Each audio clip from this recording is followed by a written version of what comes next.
மின் பணியாளர்கள் அனைவருக்கும் வணக்கம். தற்போது தமிழ்நாடு அரசு வேலைவாய்ப்பு மற்றும் பயிற்சித் துறையிலிருந்து தனித் தேர்வர்களுக்கான அறிவிப்பு ஒன்று வெளியாகியுள்ளது. அதோட முழு விளக்கத்தை தான் இப்போ நம்ம பார்க்க போகிறோம். ஃபஸ்ட்டு கல்வி தகுதி அப்படின்னு பார்த்தீங்கன்னா, விண்ணப்பிக்கும் தொழில் பிரிவிற்கு ஏற்ப தொழில் பயிற்சி நிலையங்களில் சேர்வதற்கான அடிப்படை கல்வி தகுதி பெற்றிருக்க வேண்டும். அதாவது ஒரு வயர்மேனுக்கு 8th குவாலிஃபிகேஷன் அப்படின்னா அவர் 8th முடிச்சிருக்கணும். ஒரு எலக்ட்ரீஷியனுக்கு 10th குவாலிஃபிகேஷன் அப்படின்னா அவர் 10th முடிச்சிருக்கணும். ஸோ அந்த மாதிரி ஒரு ஐடிஐயில் நீங்கள் ரெகுலரில் சேர்ந்தா என்ன குவாலிஃபிகேஷனோ அந்த குவாலிஃபிகேஷன் இருந்தால் மட்டும்தான் நீங்கள் இந்த பயிற்சிக்கு விண்ணப்பிக்கவே முடியும். இதில் 4 வகையாக பிரிச்சிருக்காங்க. ஃபஸ்ட்டு யாருக்குன்னு கேட்டிங்கன்னா, எக்ஸ் ட்ரெயினிஸ் ஆஃப் ஐடிஐ, அதாவது முன்னாள் தொழிற்பயிற்சி நிலையங்களில் பயின்ற தேர்ச்சி பெற்ற பயிற்சியாளர்களுக்காக கொடுத்துருக்காங்க. ஃபஸ்ட்டு இது என்ன சொல்லியிருக்காங்க அப்படின்னா, விண்ணப்பதாரர் ஏற்கனவே ஏதாச்சும் ஒரு ஐடிஐயில் ஏதோ ஒரு கோர்ஸ், மெக்கானிக்கலாக இருக்கலாம், எலக்ட்ரிக்கலாக இருக்கலாம், ஃபிட்டராக இருக்கலாம், வெல்டராக இருக்கலாம், டிராஃப்ட்ஸ்மேனாக இருக்கலாம், ஏதோ ஒரு கோர்ஸ் படித்து அதில் அவர் பாஸ் பண்ணியிருக்கணும். அதுபோக விண்ணப்பதாரர் அப்ரண்டிஸ்ஷிப்புக்கு எலிஜிபிளான ஒரு கம்பெனியில் அவர் அப்ரண்டிஸ்ஷிப் பண்ணியிருக்கணும். அப்படி இல்லை அப்படின்னா அதுக்கு தகுதி வாய்ந்த ஒரு நிறுவனத்திடம் அவர் வேலை பார்த்து கொண்டிருக்க வேண்டும். அப்படி இல்லை அப்படின்ற பட்சத்தில் தமிழ்நாடு அரசு அல்லது உள்ளாட்சி மன்றத்தில் கவர்மெண்ட்டில் ரிஜிஸ்டர் பண்ண ஒரு கம்பெனியாக இருக்கணும். அதில் 1 வருஷம் அனுபவம் இருக்கணும் அவருக்கு. 2வது கேட்டகரி பார்த்தீங்க அப்படின்னா, சிஇ ஸ்கீம் அப்படின்னு சொல்லி சென்ட்ரல் கவர்மெண்ட்லேருந்து ஒரு ஸ்கீம் ஒன்று போடுவாங்க அப்பப்போ. ஸோ அந்த ஸ்கீமில் நீங்கள் பயிற்சி பெற்றிருக்கணும், அதாவது அந்த ஸ்கீமில் படிச்சிருக்கணும் அப்படின்னு சொல்லி சொல்கிறாங்க.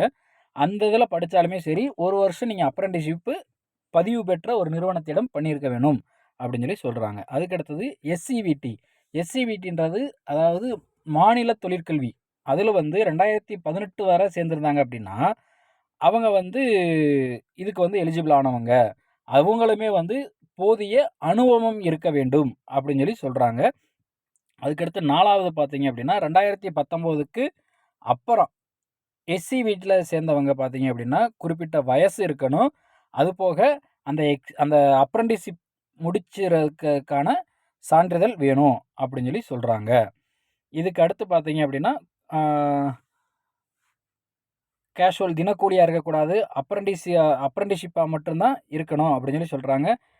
தற்போது பணியில் இருக்க வேண்டும். இப்போ நீங்கள் அந்த கம்பெனியில் வேலையில் இருந்தால் மட்டும்தான் இந்த எக்ஸாம் எழுத முடியும் அப்படின்னு சொல்லி சொல்கிறாங்க. அடுத்தது பார்த்தீங்க அப்படின்னா, ஒப்பந்தாரம், கான்ட்ராக்டர்கிட்ட வேலை பார்க்கக்கூடாது. உதாரணத்துக்கு ஒரு இபி கான்ட்ராக்டர்கிட்டையோ அல்லது ஒரு இஎஸ்பி கான்ட்ராக்டர்கிட்டையோ வேலை பார்க்கக்கூடாது. இப்போ நீங்கள் எந்த ட்ரேடுக்கு விண்ணப்பிக்கிறீங்களோ அந்த ட்ரேடில் உங்களுக்கு அனுபவம் இருக்கணும் அப்படின்னு சொல்லி சொல்கிறாங்க. அதே மாதிரி நீங்கள் அப்ளை பண்ணுறப்ப எந்த நிறுவனத்திடம் பதிவுபுரிகிறீங்களோ அந்த கம்பெனியோட ரிஜிஸ்ட்ரேஷன் சர்டிஃபிகேட் வேணும். அதுபோக அந்த கம்பெனியில் அந்த மேனேஜரோ அல்லது எம்டி லெவலில் இருக்கவங்க அட்டஸ்டேஷன் பண்ணி கொடுக்கணும் அப்படின்னு சொல்லி சொல்கிறாங்க. அதுக்கடுத்து பார்த்தீங்கன்னா, முதன்மை தேர்வில் தேர்வு பெற்ற 24, அதாவது 2024 இதாவது பிரைமரி எக்ஸாம், அதாவது முதன்மை தேர்வுன்னு சொல்லி ஒன்று வைப்பாங்க. அதாவது பயிற்சி தியரி மற்றும் ப்ராக்டிக்கல் 2மே நடக்கும். ஸோ அதில் தேர்ச்சி பெற்றீங்க அப்படின்னா தான் ஜூலை 2025 நடக்க இருக்கக்கூடிய என்சிவிடி எக்ஸாமில் நீங்கள் டைரெக்டாக கலந்துக்கலாம். அதாவது ஒரு 2 வருஷம் படிக்கிறவங்க என்ன படிக்கிறாங்களோ அதை உங்களுக்கு 4 மந்த், அதாவது ஒரு எலக்ட்ரிஷியன் அப்படின்னா அவங்களுக்கு 4 வாரம் ட்ரைனிங் கொடுப்பாங்க. 4 மந்த்ஸ் கிடையாது, 4 ஸோ அந்த ட்ரைனிங்கில் நீங்கள் கலந்துக்கிட்டு அதுக்கப்புறம் 2024 நடைபெறக்கூடிய அந்த தேர்வை எழுதி நீங்கள் தேர்ச்சி பெறணும். ஸோ தேர்வு கட்டணம் அப்படின்னு பார்த்தீங்க அப்படின்னா 200 ரூபா கட்டணம். 200 ரூபா கட்டணம் ஈச்சலான் அப்படின்ற ஒரு இதில் நம்ம கட்டணும். அதுக்கடுத்து பார்த்தீங்க அப்படின்னா அந்த ஈச்சலானோட சலான் எப்படி போடுறதுன்றதை நான் லாஸ்ட்டில் உங்களுக்கு சொல்கிறேன். First primarily test. ப்ரிமிலரி டெஸ்ட்டில் 15/10/2024 நடக்கும். அதே மாதிரி ப்ராக்டிக்கல் எக்ஸாம் 16/10/2024 கிண்டியில் தான் நடக்கும். ஸோ லோக்கலில் எங்கேயுமே நடக்காது, கிண்டியில் மட்டும்தான் நடக்கும். இதில் செலக்ட் ஆகிறவங்க மட்டும்தான் ஜூலை 2025 நடக்க இருக்கக்கூடிய ப்ரைவேட் கேண்டிடேட் அவங்களுக்கான தேர்வில் அதாவது டெல்லியிலேருந்து நடக்கக்கூடிய தேர்வில் அவங்க கலந்துக்கிற முடியும். அதுக்கடுத்து சான்றிதழ்கள் அப்படின்னு பார்த்தீங்கன்னா, ஏற்கனவே எஸ்சிவிடிலையோ என்சிவிடிலையோ வேறு ஒரு ட்ரேடில் தேர்ச்சி பெற்றவங்களாக இருக்கணும். அகில இந்திய தேர்வு எழுதி தேர்ச்சி பெறும் தனிவர்கள் என்சிவிடி வழங்கப்படும் தனித்தேர்வுகளுக்கான தேர்ச்சி பெறும் தனித்தேர்வர்கள் தொழிற்பால பயிற்சி பெறுவதற்கு தகுதியானவர்கள் இல்லை.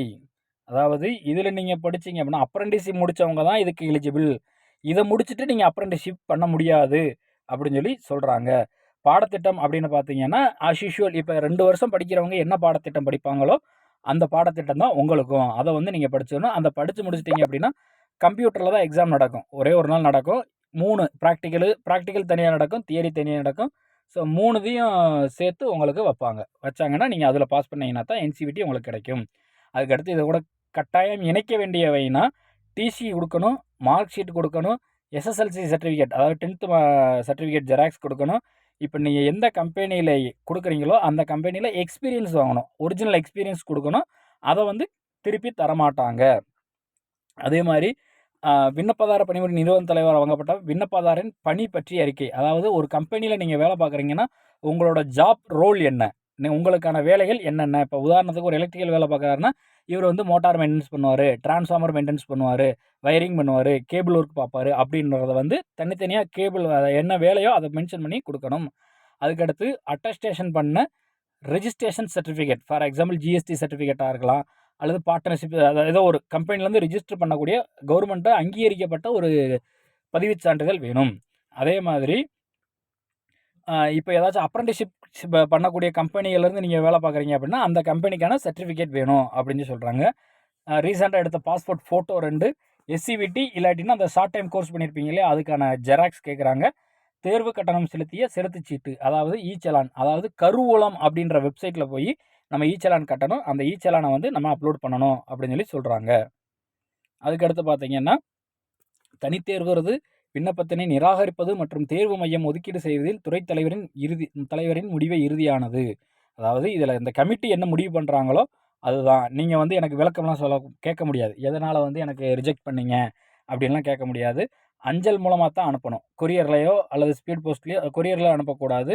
அதே மாதிரி நீங்கள் பூர்த்தி பண்ண விண்ணப்பங்கள் வந்து 18/9/2024 அதுக்குள்ளே அனுப்பி ஆகணும்.